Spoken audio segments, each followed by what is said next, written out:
एक काळ होता तो म्हणजे प्राचीन काळ।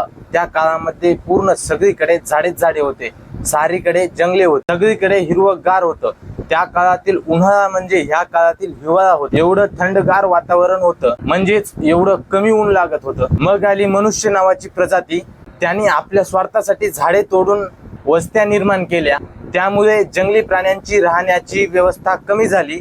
म्हणून आता बातम्या येत राहतात, ह्या गावामध्ये बिबट्या आला, ह्या गावामध्ये वाघ आला, अशा बातम्या सतत येतच राहतात। त्याचं कारण म्हणजे मनुष्य आहे, त्यांना जागाच नाही ठेवली राहण्यासाठी, तर ते गावांनी नाही तो कुठे येणार। तर मित्रांनो, आज आपण अशा माणसाबद्दल बोलणार आहोत ज्याला तुम्ही कसाई म्हणजेच खाटीक म्हणून सुद्धा ओळखू शकता, कारण तो पण प्राण्यांचे जीवच घेतोय, त्यांच्या वस्त्या पूर्ण समाप्त करीत आहे। तर मित्रांनो, आजच्या पहिल्या फेसकॅम व्हिडिओमध्ये तुमचं सहर्ष स्वागत आहे। जंगलतोड मनुष्याने चालू केली, ती आता पण थांबतच नाहीये। हैदराबाद मध्ये 400 एकर जंगलामधील झाडे तोडून तिथे पार्क बनवण्याचं ठरवले आहे। तुमचं पार्क तयार होईल, पण त्या जंगलामधील प्राण्यांनी कुठं राहायचं? त्यांना त्यांच्या घराच्या बाहेर हाकलून देताय तुम्ही। थोड्यात लाजा ठेवा। तेवढ्या मशनी JCB तुम्ही पाठवल्या, कित्येक झाडे तोडली आहे तुम्ही। टेम्परेचर बघा उन्हाळ्यामध्ये किती किती जात आहे बघा तुम्ही, 45-46 डिग्री सेल्सिअस, म्हणजे कमी झालं काय?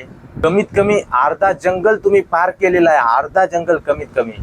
एक ना एक दिवस तुमच्या कर्माची फळं आम्हाला पण भोगावी लागणार आहेत। सगळी झाडे जर तुम्ही तोडून टाकली तर ऑक्सिजन म्हणून काय ढुंगणाचा वास घेणार तुम्ही? म्हणे तर काय विकास?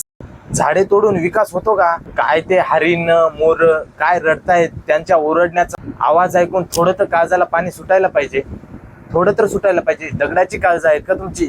त्यांची व्हिडिओ बघून आमच्या डोळ्याला पाणी यायला लागलेलं आहे, पाणी बघून त्यांची व्हिडिओ।